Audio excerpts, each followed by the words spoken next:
عبداللہ گہری نیند میں تھا جب اس کے ساتھ اچانک بیدار ہو گیا۔ اسے یوں لگا کہ کوئی اس کے بستر پر اس کے قریب آ کر بیٹھ گیا ہے۔ پھر کسی نے جھک کر اس کی پیشانی پر آئے سیاہ بالوں کو پھونک مار کر ہٹایا تھا۔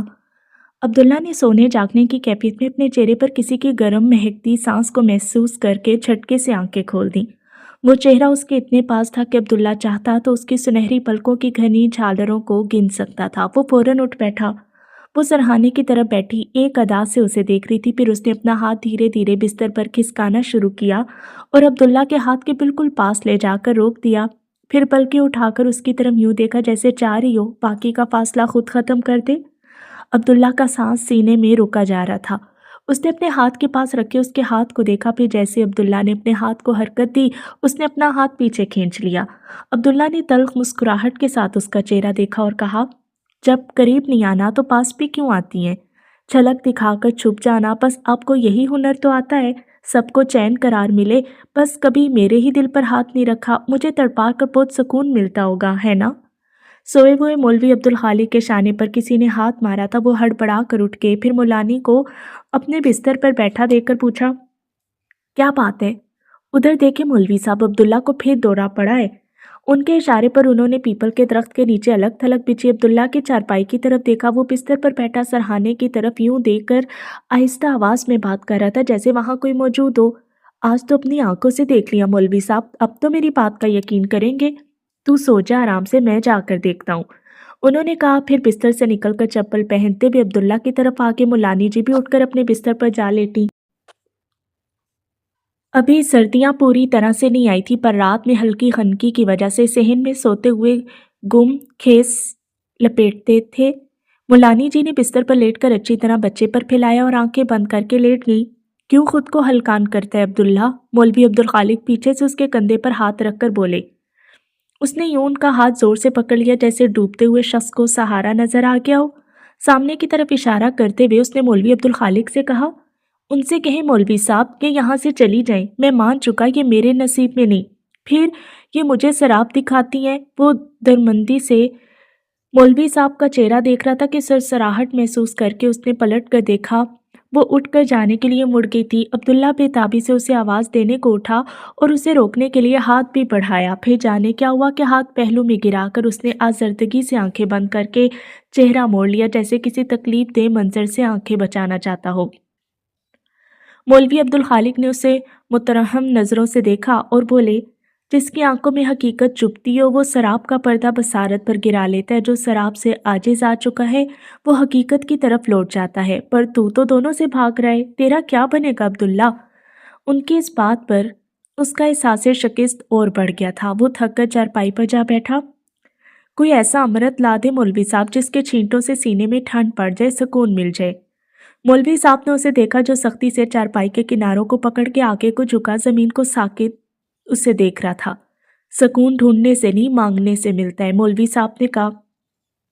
اس سے سکون مانگ عبداللہ، جس کے نام سے دلوں کو راحت ملتی ہے۔ وہ مانگنے سے کب دیتا ہے؟ مرضی سے دیتا ہے، ورنہ میرے مانگنے میں تو کوئی کسر نہیں رہ گئی تھی۔ پر درد سے زیادہ ان کی تکلیف ستاتی ہے۔ اس نے بے قصور انہیں آزمائشوں میں لپیٹا تھا اور وہ آخری بار تک اس کی مدد کے آسرے پر رہی، پر اس نے مدد نہیں کی۔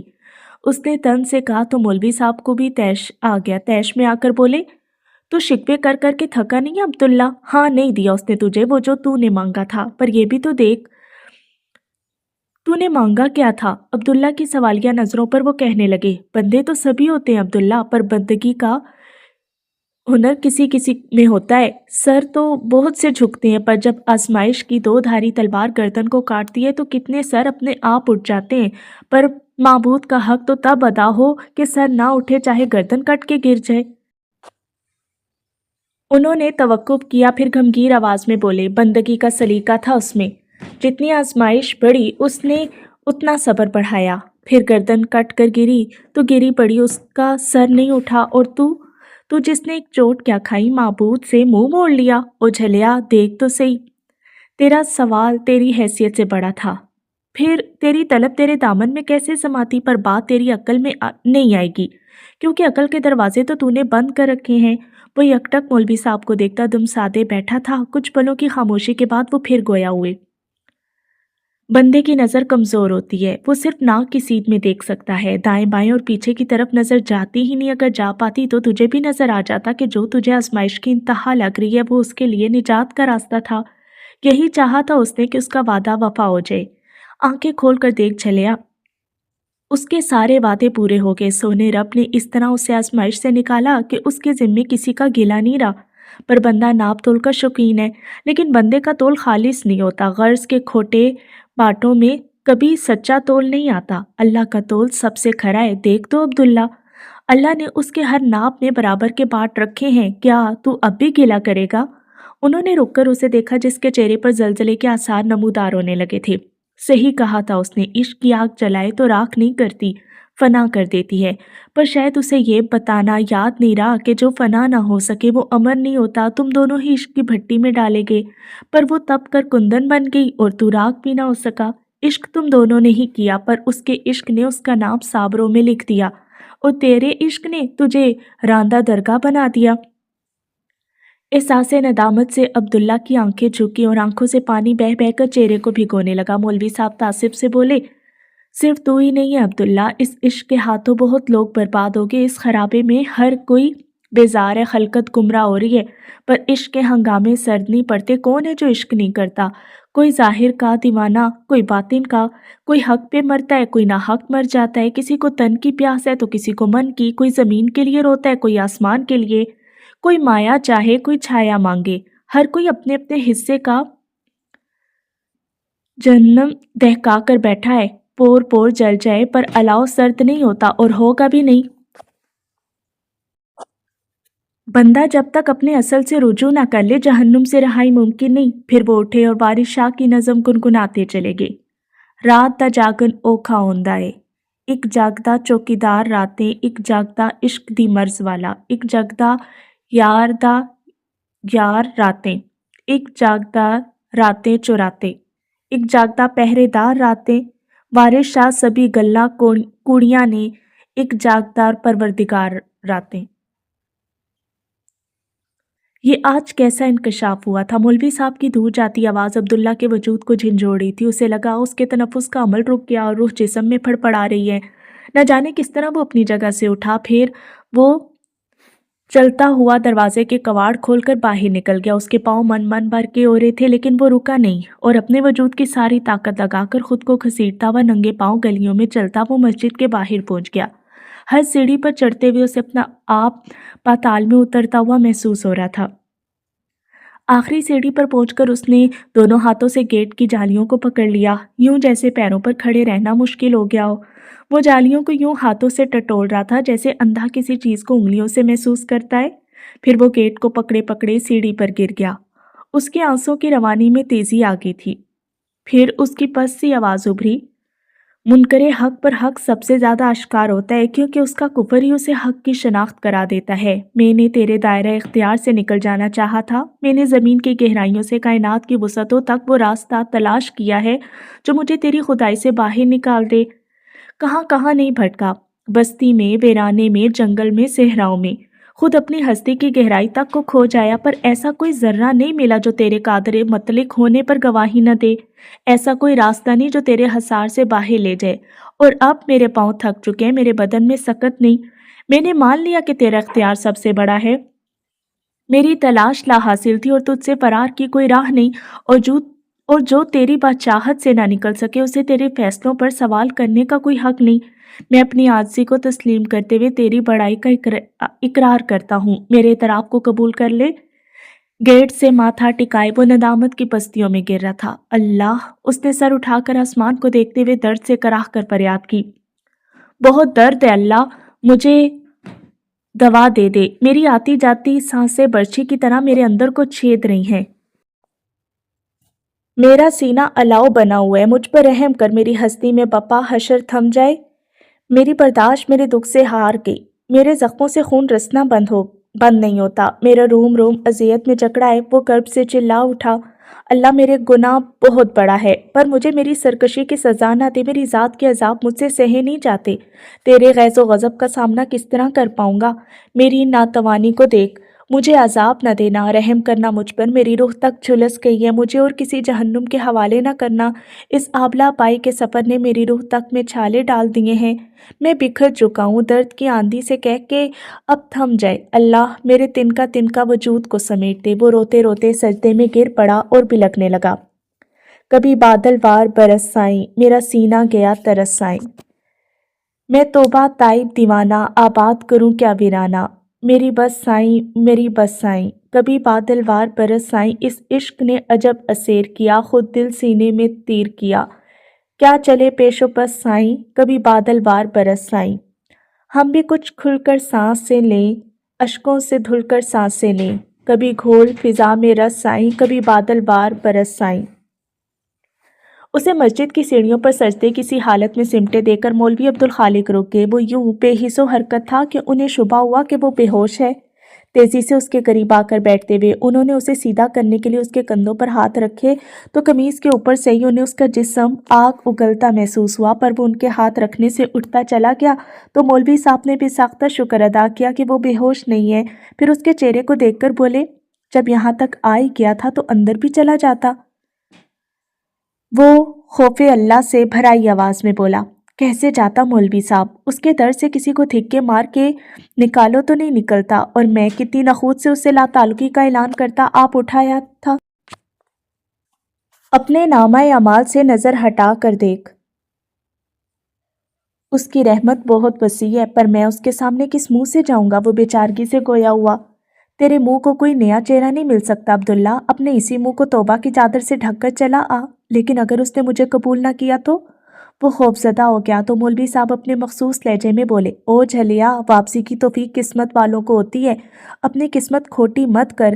جس نے بھی اس خوف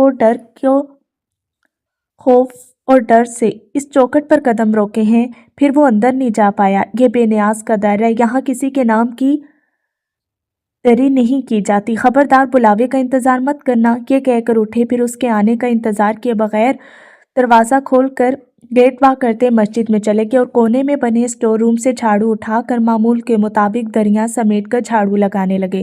عبداللہ ابھی تک وہیں بیٹھا تھا، وہ ہمت کر کے اٹھا پر مسجد کے دروازے پر پہلا قدم رکھتے ہی لڑکھڑا گیا، مگر پورنی دیوار کا سہارا لے کر سنبھل بھی گیا، پھر آہستہ آہستہ چلتا وضو خانے کی طرف آیا۔ وضو کرتے ہوئے اس نے جوں ہی چلوں میں ٹھنڈا پانی لے کر چہرے پر مارا تھا، اسے یوں راحت کا احساس ہوا جیسے تپتے لوہے کو کسی نے ٹھنڈے پانی کے برتن میں ڈال دیا ہو۔ وضو کے پانی نے اس کی ساری بے چینی کو دھو دیا۔ وہ نماز پڑھنے برآمدے کی طرف آیا تو آنکھوں کے سامنے سر بھی جھکا رکھا تھا۔ اس نے 2 رکعت نفل کی نیت باندھ کر ہاتھ کانوں تک اٹھا کر اللہ اکبر کہا تو اس کے دل نے سچے ایمان کے ساتھ گواہی دی تھی۔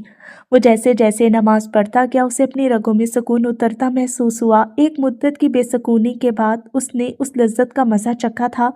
سلام پھیر کر اس نے دعا کے لیے ہاتھ اٹھائے تو آنکھیں اس کی رحمت کو محسوس کر کے بھر آئیں۔ یاد نہیں کب سے، پر ایک مدت ہوئی میں بے سکونی میں جیے چلا جا رہا تھا، اب کہیں جا کر تیرا نام لیا تو دل کو قرار آیا ہے۔ اللہ اپنی رحمت کے سائے مجھ پر مستقل کر دے، میرے صبر کی چادر کو اتنا بڑھا کہ میرا غم ختم ہو جائے، مجھے اتنی طاقت دے کہ ان کے بغیر جی جاؤں۔